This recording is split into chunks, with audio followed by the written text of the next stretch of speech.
Hi everyone, आपका मेरे इस चैनल पे तहे दिल से स्वागत है। हम सॉल्यूशन चैप्टर आज करने वाले हैं, उसका रिवीजन करने वाले हैं। हम जितने भी क्वेश्चन देखेंगे सॉल्यूशन चैप्टर के वो हमारे हरियाणा बोर्ड के होंगे जो प्रीवियस ईयर में आए हुए हैं।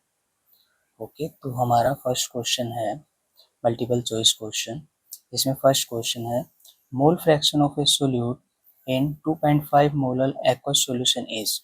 ऑप्शन हमें गिवन है 0.43, 0.043, 4.3 एंड लास्ट 43 पॉइंट। ओके, तो सोल्व करने का बेसिकली तरीका क्या है। यहाँ पे जो गिवन है वो दे रखा है आपको 2.5 मोलर। अब यहाँ पे मोलर होता क्या है, मोलर होता है एक्चुअल में मोलैलिटी। मोलैलिटी का फार्मूला होता है moles of solute divide by mass of solvent. Okay, यहाँ पे लिखा हुआ है कि एक्वस सॉल्यूशन, एक्वस का मतलब होता है वाटर, तो हमारा जो सोलवेंट हो गया वो हो गया वाटर। तो हमें जो मास लेना है वो हम ले सकते हैं 1 kg या फिर 1000 ग्राम ऑफ वाटर। ओके, यहाँ तो कोई प्रॉब्लम नहीं। ओके, हमें निकालना है mole fraction of solute. Mole fraction का जो सिंबल होता है वो कुछ ऐसा होता है। हमें निकालना है मोल फ्रैक्शन ऑफ सोल्यूट। तो मोल फ्रैक्शन ऑफ सोल्यूट निकालने के लिए हमें क्या चाहिए, moles of solute divide by moles of solute plus moles of solvent. Okay, तो हमारा first of all moles of solute हम देख लेते हैं हम कैसे निकालेंगे। हमने जो मोलैलिटी गिवन थी, जो हमारे फॉर्मूला था मोल्स ऑफ सोल्यूट बटे मास ऑफ सोलवेंट, तो हमने जब सोलवेंट का मास पुट किया 1 kg या फिर 1000 ग्राम, वो हमने पुट करने के बाद मोलैलिटी हमें गिवन थी 2.5 इक्वल्स टू जो मोल्स निकलेंगे हमारे सोल्यूट के, ओके, डिवाइड बाय क्या था 1 kg। तो हमारे मोल्स ऑफ सोल्यूट क्या निकल के आएंगे 2.5 into 1 basically is equal to 2.5। तो हमारे सोल्यूट के तो मोल्स निकल गए, बट हमें सोलवेंट के भी मोल्स चाहिए। तो सोलवेंट के मोल्स निकालने हैं। सोलवेंट हमें क्या गिवन है, वाटर गिवन है। तो जो वाटर है उसका मास कितना गिवन है हमारे पास 1000 ग्राम। ओके, डिवाइड बाय हमें मोलिकुलर मास चाहिए। जो वाटर का मोलिकुलर मास होता है वो होता है आपका 18 ग्राम पर मोल।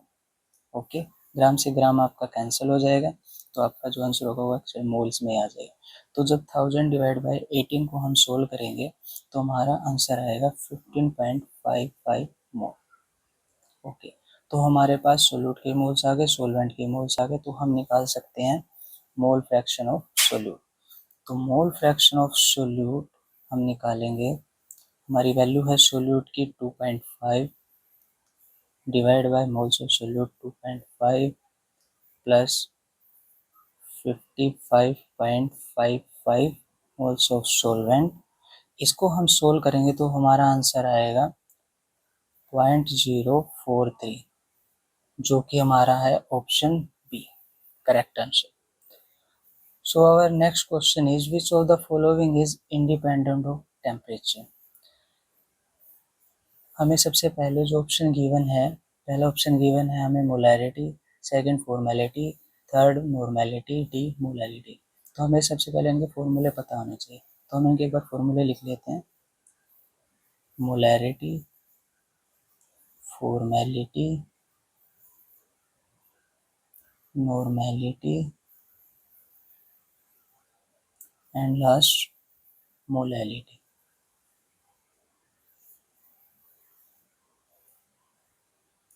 मोलैरिटी का फॉर्मूला होता है moles of solute divide by volume of solution, कोई भी कंपाउंड हो उसके लिए।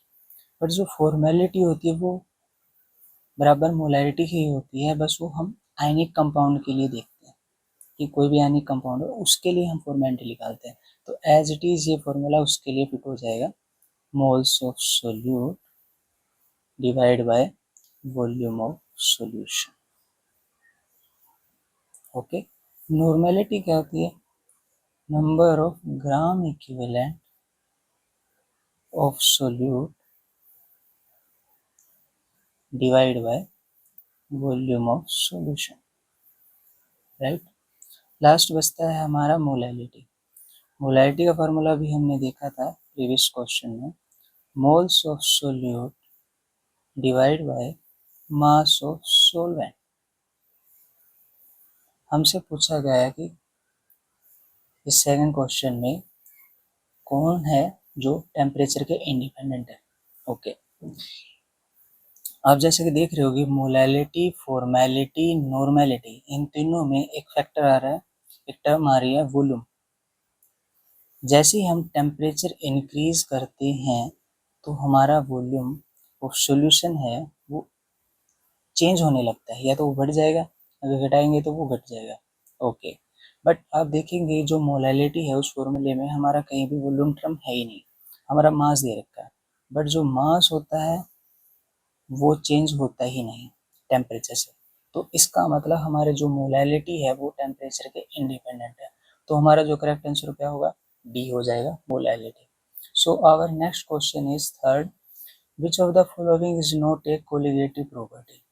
कोलिगेटिव प्रॉपर्टीज में हम क्या पढ़ते हैं, एक तो हम relative loading of vapour pressure पढ़ते हैं, दूसरा हम पढ़ते हैं ऑस्मोटिक प्रेशर। ओके, थर्ड हम पढ़ते हैं elevation in boiling point. Fourth हम पढ़ते हैं depression in freezing point. Okay, ये चार हम पढ़ते हैं जो कोलिगेटिव प्रॉपर्टीज में आते हैं। ओके, तो इसने पूछा है कौन सा कोलिगेटिव प्रॉपर्टी नहीं है। ऑस्मोटिक प्रेशर है, एलिवेशन इन बॉइलिंग पॉइंट ये भी है, डिप्रेशन इन फ्रीजिंग पॉइंट ये भी है। तो इसका मतलब हमारा ऑप्शन क्या होगा, हमारा ऑप्शन हो जाएगा D. Okay, so our next question is, यदि alpha is the degree of dissociation of sodium sulfate, the one to factor eta used for calculating the molecular mass is। ऐसे ही क्वेश्चन जो one two factor वाला है वो हमारा next question से भी जुड़ा हुआ है, तो उसको हम डिटेल में देख लेते हैं, तो इसके बाद आपकी कोई क्वेरी नहीं रहेगी। ओके, तो जो हमारा फोर्थ क्वेश्चन है उसमें हम सबसे पहले आइटा की बात कर लेते हैं। आइटा इक्वल्स टू 1 उनके लिए होता है वो मॉलिक्यूल्स जो ना तो डिसोसिएट होते हैं ना ही एसोसिएट होते हैं, राइट। अब डिसोसिएट और एसोसिएट को हम कैसे पहचानेंगे, आप एग्जाम्पल में लिख लीजिए, जितने भी हमारे कार्बोहाइड्रेट्स होते हैं वो ना ही डिसोसिएट होते ना ही एसोसिएट होते। दूसरा, जितने भी ऑर्गेनिक हाइड्रोकार्बन्स होते हैं वो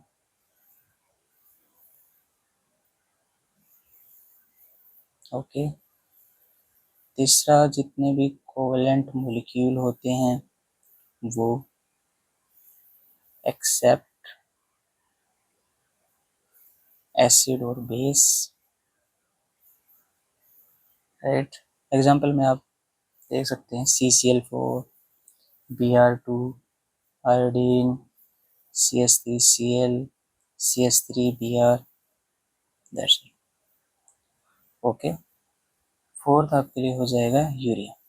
ये वो कंपाउंड है जो ना तो सॉल्यूशन में जाने पे डिसोसिएट होते हैं ना एसोसिएट होते हैं, तो इनका वन टू फैक्टर क्या हो जाएगा, 1 हो जाएगा। ओके, अब हम वो देख लेते हैं जिनका वन टू फैक्टर या तो 1 से ज़्यादा होता है या 1 से कम होता है। अगर वन टू फैक्टर आपका 1 से ज़्यादा हो रहा है तो इसका मतलब है कि वो कंपाउंड आपका सॉल्यूशन में जाके क्या हो रहा है, डिसोसिएट हो रहा है, राइट। अगर आपका वन टू फैक्टर 1 से कम आ रहा है तो इसका मतलब वो क्या हो रहा है, आपका सॉल्यूशन में जाके एसोसिएट हो रहा है। Okay, right. अगर आपको डिसोसिएट देखना है तो आप उन्हें पहचानेंगे, सोल्ट मिल सकता है आपको, एसिड मिल सकता है या फिर बेस मिल सकता है। इनसे आप पहचान लेंगे कि वहाँ पे क्या हो रहा है, वो कंपाउंड डिसोसिएट होगा सॉल्यूशन में जाकर। अगर आपको एसोसिएट देखना है कि कौन सा कंपाउंड एसोसिएट होता है तो वो हम पहचान सकते हैं, जितने भी कार्बोक्सिलिक एसिड होते हैं वो, like phenol, formic acid, carboxylic acid, या फिर आप बोल सकते हो एसिटिक एसिड, ये क्या है आपके एसोसिएट कंपाउंड है। ओके, हमारा जो क्वेश्चन था वो हम ध्यान से देखेंगे। अब हमें क्या गिवन है, इस कंपाउंड का अल्फा हमें गिवन है। ओके, Na2SO4 हमें दे रखा है, ठीक है। ओके, वेट, एक बार मैं इसको यहाँ से क्लियर कर देता हूँ ताकि आपको साथ के साथ क्वेश्चन भी दिखते रहे।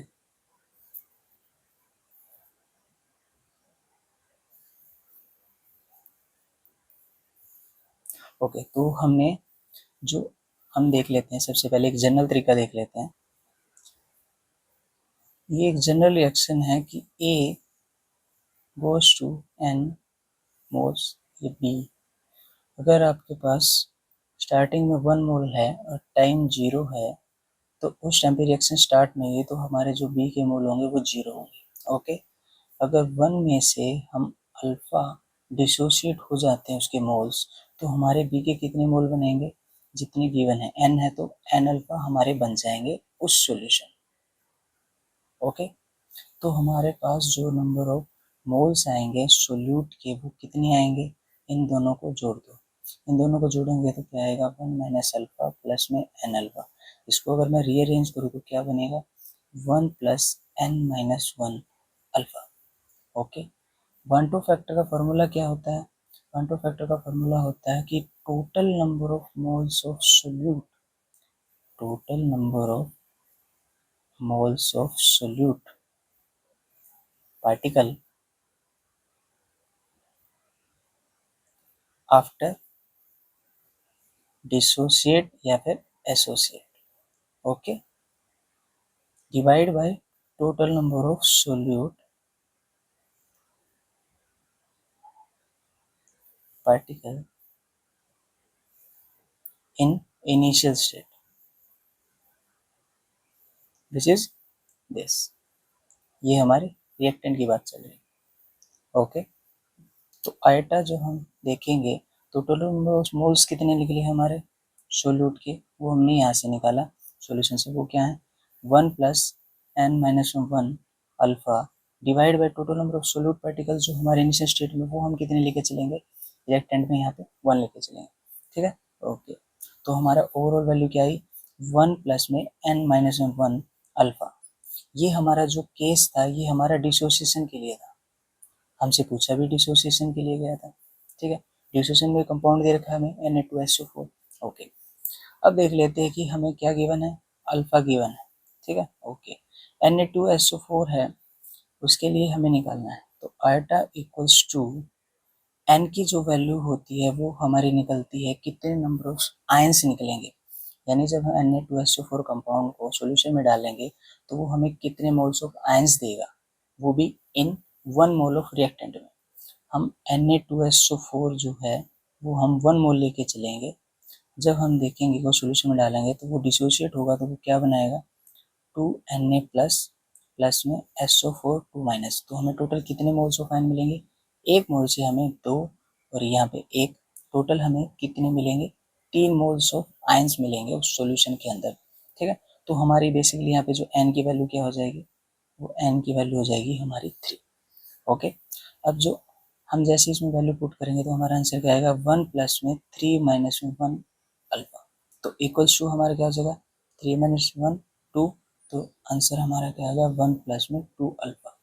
जो हमारा ऑप्शन कौन सा है, सी, 1 प्लस में 2 alpha. Okay, so our next question is fifth, which of the following will have highest boiling point. अब हाईएस्ट बॉइलिंग पॉइंट है, इसको निकालने का तरीका अभी हम देख लेते हैं। सो हमें निकालना क्या है, which of the following will have highest boiling point. Option दे रखे है हमारा 0.5 मोल, ये हमारी मोलारिटी है FeCl3 की, ये यूरिया है, ये NaCl है, ये हमारा ग्लूकोज है। इसे हम निकालेंगे हमारे वन टू फैक्टर से, विच इज आयोटा। जो आयोटा होता है वो हमारा वन टू फैक्टर है। वो हमने अभी देखा कि जितने भी एसोसिएट डिसोसिएट होते हैं उनकी वैल्यू नॉट इक्वल्स टू 1 होती है, और जो हमारे डिसोसिएट होते हैं उनकी वैल्यू 1 होती है। तो हम देख लेते हैं किसकी वैल्यू कितनी है। ओके, एक बात याद रखिए आप, आयोटा इक्वल्स टू 1 है, इसको तो हम पहचान जाएंगे। जो ऑप्शन बी है उसमें यूरिया दे रखा है, बी ऑप्शन है जो यूरिया है उसका तो वन टू फैक्टर क्या हो जाएगा, 1 हो जाएगा। डी ऑप्शन है हमारा वो ग्लूकोज है, कार्बोहाइड्रेट, तो इसका मतलब उसका वन टू फैक्टर भी 1 हो जाएगा। ओके, तो हमारे पास ऑप्शन बचता है ए और सी। ए और सी को निकालने का तरीका क्या होता है, FeCl3 ये भी एक कंपाउंड है, ये भी डिसोसिएट होगा, NaCl ये सोल्ट है, ये भी हमारा सोल्ट है, तो दोनों ही डिसोसिएट होंगे।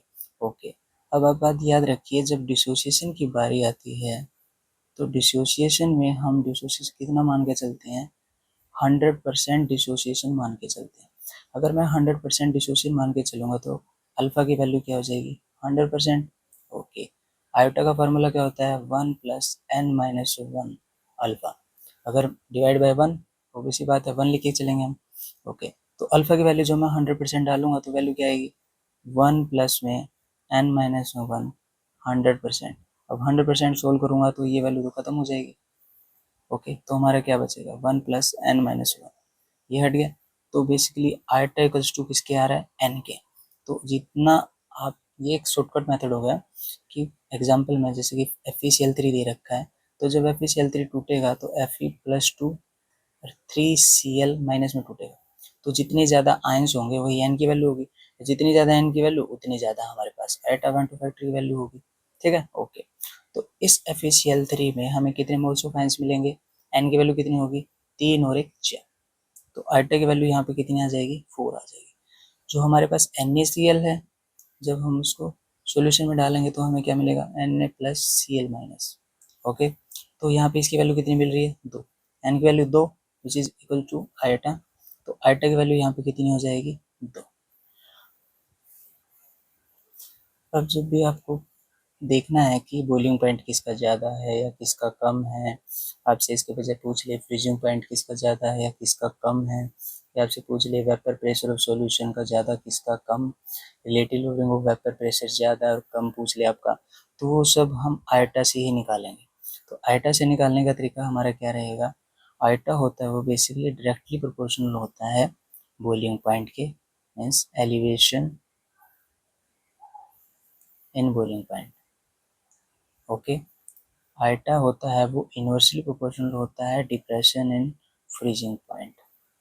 ओके, जो आयोटा होता है वो इन्वर्सली प्रोपोर्शनल होता है वेपर प्रेशर ऑफ सॉल्यूशन के। ओके, तो आपसे कोई से पूछा जाए तो आप सब सोल्व कर पाएँ। आयोटा डायरेक्टली प्रोपोर्शनल होता है relative lowering of vapour pressure के। ठीक है, ये 4 आपसे पूछे जाएंगे। एक और पूछ ले तो आप ऐसे भी कर सकते हैं, आयोटा डायरेक्टली प्रोपोर्शनल होता है लोअरिंग ऑफ वेपर प्रेशर के। ओके, इनसे कोई से पूछा जाए तो आप उसको आयोटा के रेफरेंस में निकाल सकते हैं। हमसे जो पूछा गया वो क्या पूछा गया, बॉइलिंग पॉइंट का पूछा गया, तो ये रहा हमारा कि बॉइलिंग पॉइंट है वो डायरेक्टली प्रोपोर्शनल आयोटा के। तो ऑप्शंस में जिसकी भी आयोटा की वैल्यू सबसे ज़्यादा होगी तो उसका बॉइलिंग पॉइंट क्या हो जाएगा, सबसे ज़्यादा, क्योंकि ये इसके डायरेक्टली प्रोपोर्शनल है। तो डायरेक्टली प्रोपोर्शनल है तो हमने देखा ग्लूकोज और यूरिया की तो आयोटा की वैल्यू 1 निकली थी हमारी, NaCl और FeCl3 डिसोसिएट होते हैं, इनमें सबसे ज़्यादा वैल्यू FeCl3 की निकली थी, तो FeCl3 की वैल्यू निकली थी, तो इसका मतलब हमारा जो ऑप्शन होगा हाईएस्ट बॉइलिंग पॉइंट वाला वो कौन होगा, ए होगा। तो हमारा करेक्ट आंसर क्या है, ए है। Okay, so our next question is 6, the number of moles of NaCl in 3 liter of 3 molarity solution is। हमें क्या गिवन है वो देखिए आप, NaCl के हमें मोल्स पूछे गए हैं, हमें मोल्स निकालने हैं, वो भी 3 लीटर ऑफ 3 मोलारिटी सॉल्यूशन है। ये जो कैपिटल M है ये होता है हमारा मोलारिटी,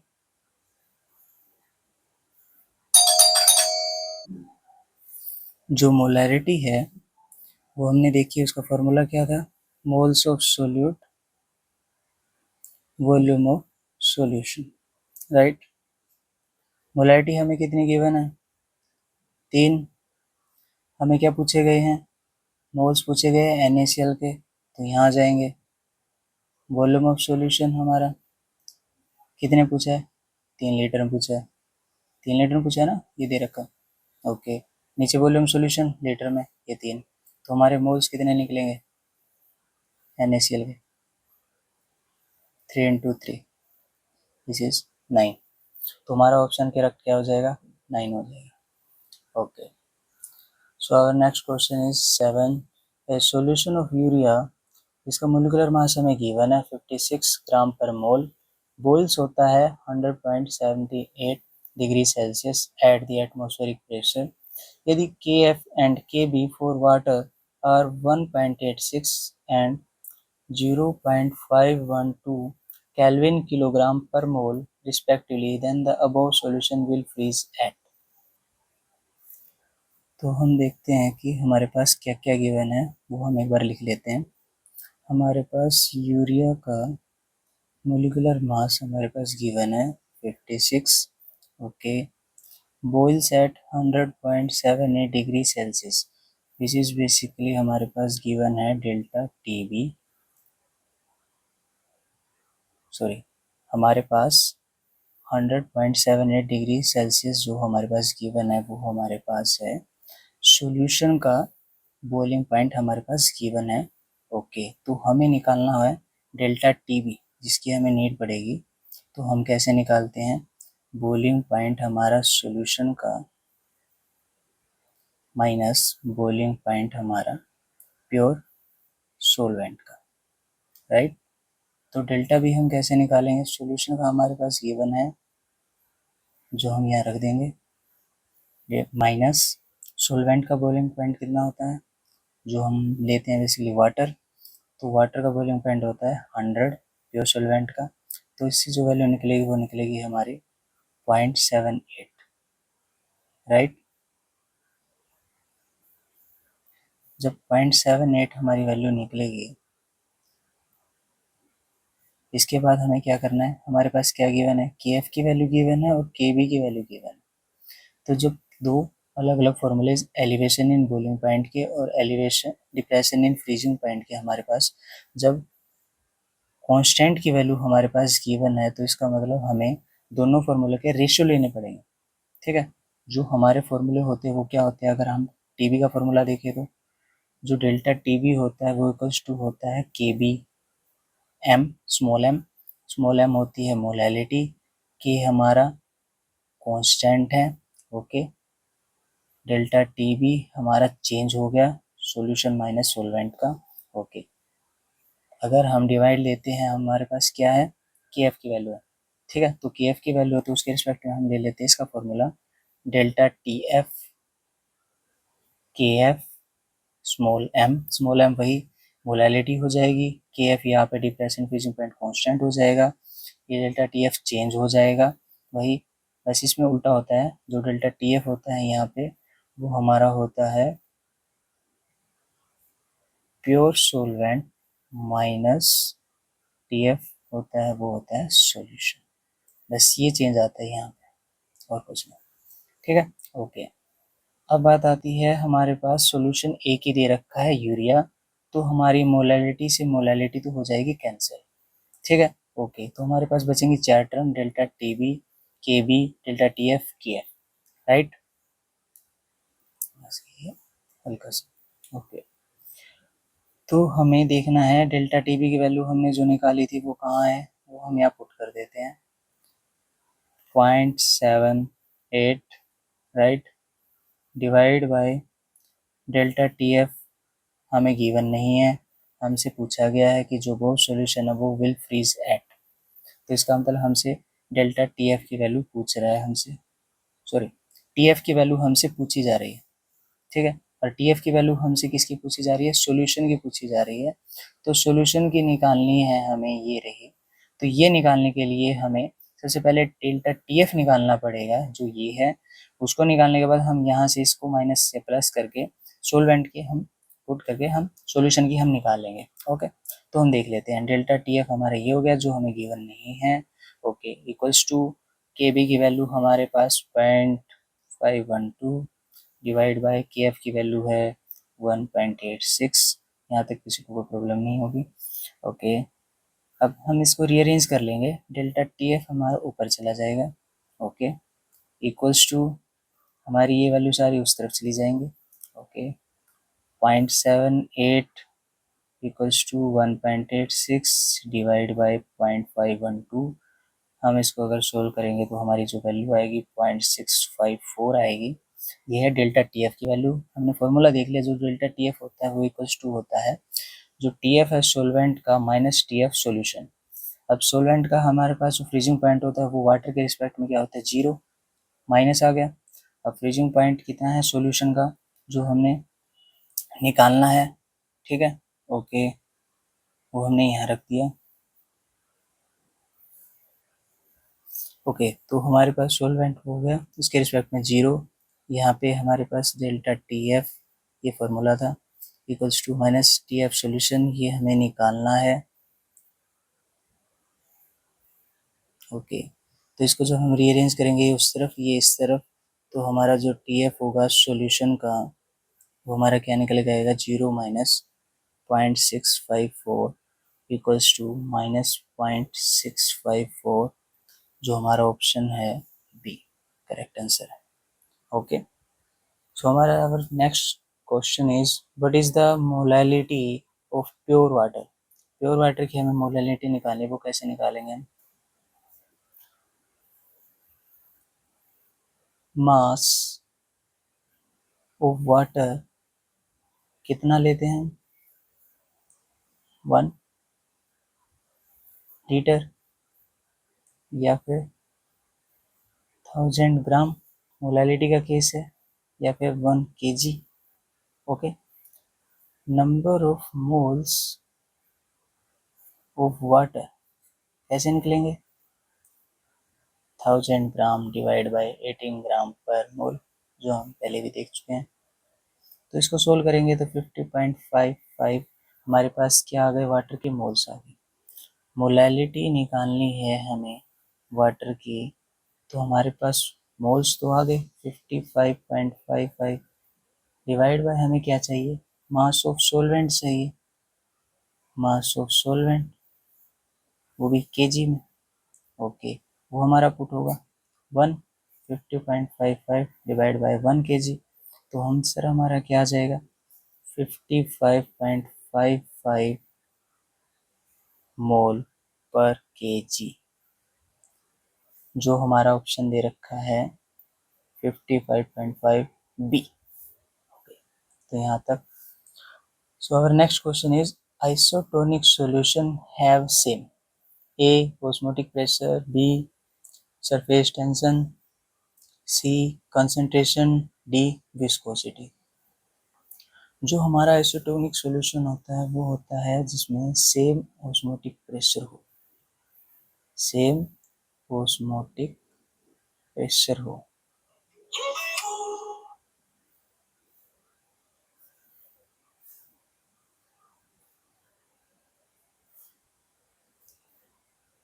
अगर हम एक कंटेनर लेते हैं, उस कंटेनर में हम एक सेमी परमेएबल मेम्ब्रेन लगाते हैं, इस साइड हम एक जो हम सॉल्यूशन लेंगे, राइट साइड में जो हम सॉल्यूशन लेंगे उसे हम आइसोटोनिक तब बोलेंगे जब दोनों की तरफ ऑस्मोटिक प्रेशर बराबर होगा। ऑस्मोटिक प्रेशर क्या होगा, इक्वल होगा, ना तो सरफेस टेंशन इक्वल हो, ना ही कंसंट्रेशन इक्वल हो, ना ही विस्कोसिटी, हमें किसी से कोई लेना देना नहीं।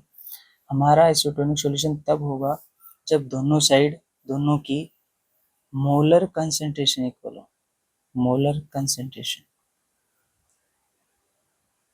या तो ये इक्वल हो, तो ऑटोमेटिक हमारा दोनों तरफ क्या हो जाएगा, सोलवेंट की मूवमेंट बराबर हो जाएगी, ना तो सोलवेंट इस तरफ मूव कर पाएगा, ना सोलवेंट इस तरफ मूव कर पाएगा, या तो ये, या फिर जो हम ऊपर से यहाँ से जो हम प्रेशर लगाते हैं जिससे हमारी सोलवेंट की मूवमेंट रुक जाए, उसके लिए। तो हमारा जो ऑस्मोटिक प्रेशर है वही अगर बराबर है दोनों तरफ, तो इसका मतलब वो सॉल्यूशन हमारा क्या कहलाएगा, आइसोटोनिक सॉल्यूशन कहलाएगा।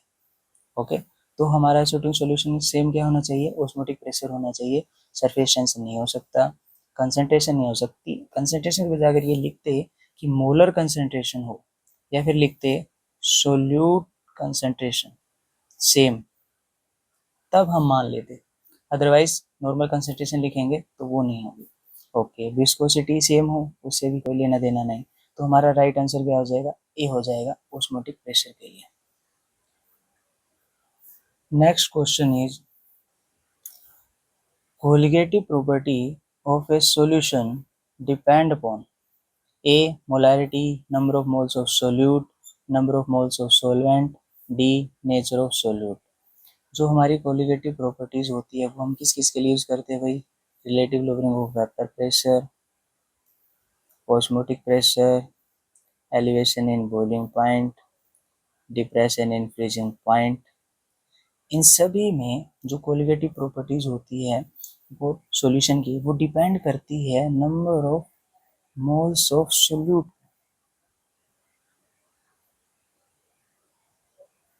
तो हमारा जो आंसर हो जाएगा वो हो जाएगा पी। ना तो वो मोलैरिटी पे, ना वो number of moles of solvent पे, ना ही वो नेचर ऑफ सोल्यूट पे डिपेंड करती है। सिर्फ डिपेंड करती है तो मोल्स ऑफ सोल्यूट पे डिपेंड करती है। Okay, so our next question is 11 constant boiling point mixture और called a ideal solution, B azeotrope, C isotonic, D zeotropes. इसका जो ऑप्शन होगा वो आंसर होगा वो होगा एजियोट्रोप्स। एजियोट्रोप्स वो होते हैं जिसमें हम दो सोलवेंट लेते हैं या दो सोल्यूट लेते हैं, सोल्यूट सोलवेंट लेते हैं, सॉरी सोलवेंट ही लेते हैं हम दो। जब हम दो सोलवेंट को मिक्स करते हैं तो उसके बाद जो फाइनल एक सॉल्यूशन बन के तैयार होता है, जब हम उसको हीट करते हैं तो वो एक ही तरह बिहेव करता है। मीन्स जो बॉइलिंग पॉइंट आएगा उसका वो एक सिंगल बॉइलिंग पॉइंट आएगा, एक सिंगल कांस्टेंट वैल्यू आएगी। सपोज करो यहाँ पे आपने अल्कोहल ले रखा है, यहाँ पे आपने वाटर ले रखा है। अल्कोहल का कुछ बॉइलिंग पॉइंट आएगा, वाटर का कुछ बॉइलिंग पॉइंट आएगा जब आप उसे हीट करेंगे। ओके, जैसे ही आप उसको दोनों को मिक्स करके एक मिक्सचर बना देंगे, वो जो सॉल्यूशन मिक्सचर होगा जब आप उसको हीट करेंगे तो उसका जो बॉइलिंग पॉइंट आएगा वो एक सिंगल वैल्यू आएगा। वो एक सिंगल वैल्यू ही आपका कहलाती है कांस्टेंट बॉइलिंग पॉइंट उस पर्टिकुलर मिक्सचर के लिए। उसको हम डिफाइन करते हैं एजियोट्रोप से, जो कि हमारा करेक्ट ऑप्शन क्या हो जाएगा, बी हो जाएगा। ओके, हमारा 12 क्वेश्चन है correct expression for elevation in boiling point. जो एलिवेशन इन बॉइलिंग पॉइंट होता है उसके लिए जो हमारा फॉर्मूला होता है delta T B equals to K B M. Small M molar elevation कौन, सॉरी स्मॉल एम हो जाएगा हमारे पास मोलैलिटी। ठीक है, ओके, डेल्टा टी भी हमने देख लिया है, चेंज है बॉइलिंग पॉइंट में। के भी हमारा एलिवेशन इन बॉइलिंग पॉइंट जो हमारा कांस्टेंट है फॉर सोलवेंट के लिए। ठीक है, यह इसका एक दूसरा नाम भी होता है एबुलियोस्कोपिक कांस्टेंट। ठीक है, तो ये हमारा ऑप्शन नंबर ए राइट हो जाएगा। ओके, अब आ गए हमारे case based study questions, sorry case based study हमारे आगे आएंगे। अभी हमारे रहते हैं असर्शन रीजन वाले। तो असर्शन रीजन कुछ इस तरह होते हैं कि आपको इसमें एक असर्शन दिया जाएगा और एक रीजन दिया जाएगा। आपको बताना होता है कि असर्शन है वो ठीक है नहीं है, रीजन है वो अगर एक्यूरेट है बट वो ए से मैच ना हो वो बताना होता है, या वो गलत है या सही है वो आप इस डाटा से पढ़ के आप बता सकते हैं। कि आपसे पूछा जाएगा कि ए आर जो भी है वो एक दूसरे के लिए दोनों ठीक है और वो उसकी करेक्ट एक्सप्लेनेशन है वो ए हो जाएगा। अगर आपसे पूछा जाए कि ए और आर दोनों ठीक हैं बट आर उसकी करेक्ट एक्सप्लेनेशन है तो उसका ऑप्शन बी हो जाएगा। अगर ए ठीक है पर आर ठीक नहीं है तो उसके लिए सी हम मार्क करेंगे। अगर ए भी गलत है बट बी ठीक है तो हम डी मार्क करेंगे। ओके, तो हम देख लेते हैं हमारा पहला क्वेश्चन। असर्शन हमें गिवन है molality is prefer to molarity for expressing the concentration of solution. तो ए हमें बताना है ये सही है या गलत है। तो जो हमारा ए गिवन है वो सही है बिकॉज जो मोलैलिटी होती है वो इंडिपेंडेंट होती है टेम्परेचर के। आप टेम्परेचर चेंज करेंगे तो वो चेंज नहीं होगी क्योंकि उसमें मास ऑफ सॉल्वेंट होता है, वो वॉल्यूम पे डिपेंड करता है। वॉल्यूम चेंज होगा तो टेम्परेचर चेंज होगा, अगर टेम्परेचर बढ़ाएंगे तो वॉल्यूम भी बढ़ेगा। बट मोलैलिटी में वॉल्यूम फैक्टर होता ही नहीं, तो वॉल्यूम के वो इंडिपेंडेंट हो जाता है, यानी वो टेम्परेचर के इंडिपेंडेंट हो जाता है। ओके, जबकि जो हमारी मोलैरिटी होती है वो हमारी टेम्परेचर चेंज करने से चेंज हो जाती है क्योंकि उसमें जो वॉल्यूम फैक्टर है वो इंक्लूड होता है। इसलिए जो मोलैलिटी होती है वो हम ज़्यादा बेटर प्रेफर करते हैं देन मोलैरिटी के। तो ये हमारा असर्शन ठीक है। ओके, अब रीजन देख लेते हैं हम। जो मोलैलिटी है वो कैन बी डिटरमाइन कर सकते हैं मोर इजीली देन मोलैलिटी। ये तो कोई बात नहीं है कि मोलैलिटी मोर इजीली हम कैलकुलेट कर सकते हैं देन मोलैलिटी। जो मैंने अभी इसका एग्जैक्ट रीजन दिया है, अगर वो यहाँ पे होता तो हम मान लेते कि हाँ आर ठीक है और वो ए से रेलिवेंट है, वो ए को सेटिस्फाई कर रहा है, तो इसका मतलब आर यहाँ पे गलत है, ए यहाँ पे ठीक है। तो इसका जो करेक्ट आंसर हो जाएगा वो हो जाएगा हमारा सी। फर्स्ट का हो जाएगा हमारा सी। ठीक है, ए हमारा असर्शन ठीक है, आर उसको सेटिस्फाई नहीं कर रहा, ना ही वो सही है, तो इसका मतलब हमारा सी हो जाएगा। ए ट्रू है but R is false. Okay, तो सेकंड हम अब देख लेते हैं। Assertion isotonic solution do not show any osmosis when placed side by side. ये बात बिल्कुल सही लिखी हुई है कि हमने एक कोई भी बीकर लेते हैं, उसमें एक सेमी परमेबल मेम्ब्रेन लगाते हैं, दो सॉल्यूशन हम डाल देते हैं। ओके, बेसिकली ऑस्मोसिस तब होता है जब हम सोलवेंट मूव करवाते हैं from low concentration to high concentration. Suppose करो यहाँ पे कंसंट्रेशन लो है, यहाँ पे कंसंट्रेशन हाई है, तो अगर कंसंट्रेशन लो है तो यहाँ पे सोलवेंट की मात्रा ज़्यादा होगी, यहाँ कंसंट्रेशन हाई है तो यहाँ सोलवेंट क्या होगा, कम होगा।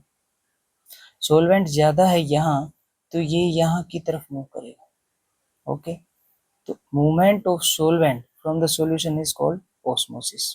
ठीक है, आइसोटोनिक सॉल्यूशन तब बनेगा जब मैं क्या करूँगा, दोनों तरफ इन दोनों सॉल्यूशन में दोनों की molar concentration,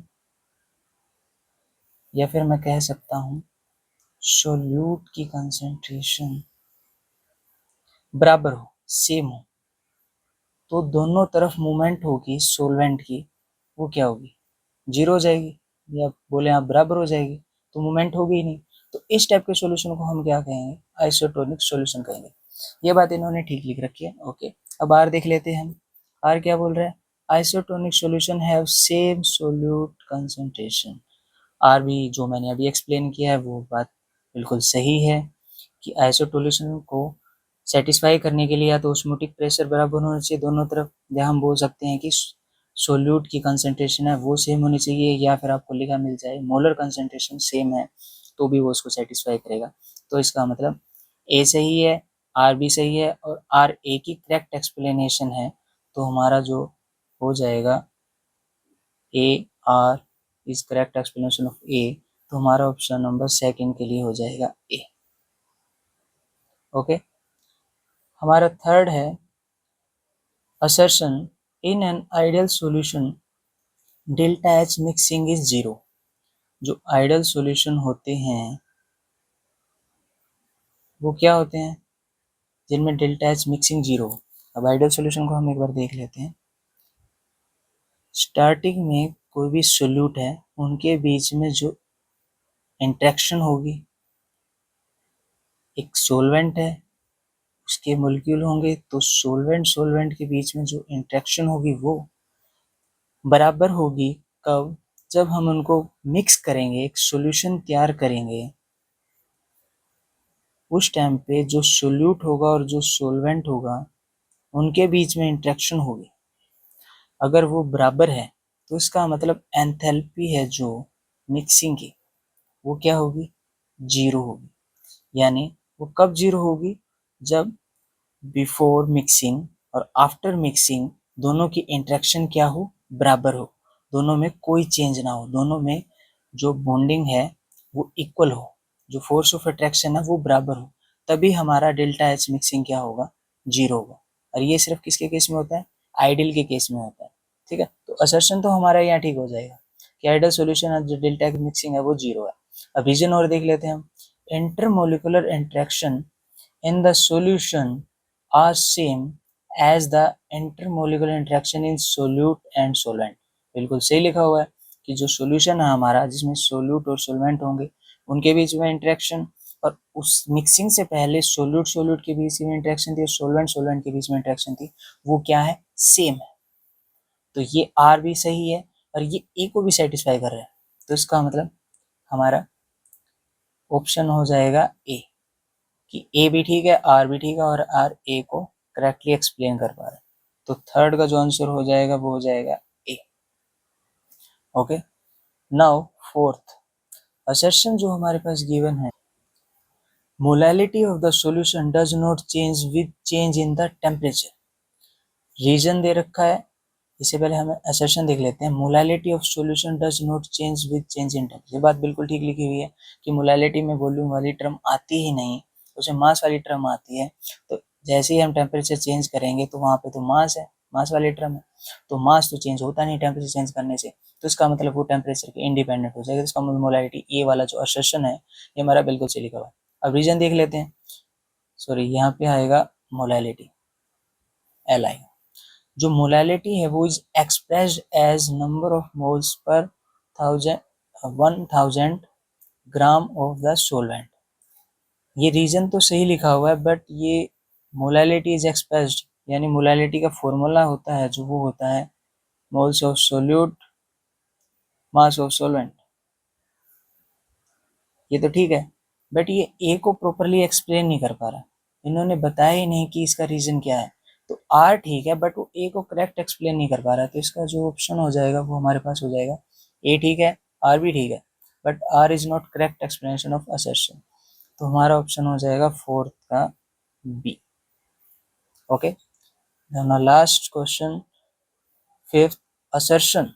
Out of the various colligative property of solution, osmotic pressure is used to determine the molecular mass of macromolecules या फिर polymers.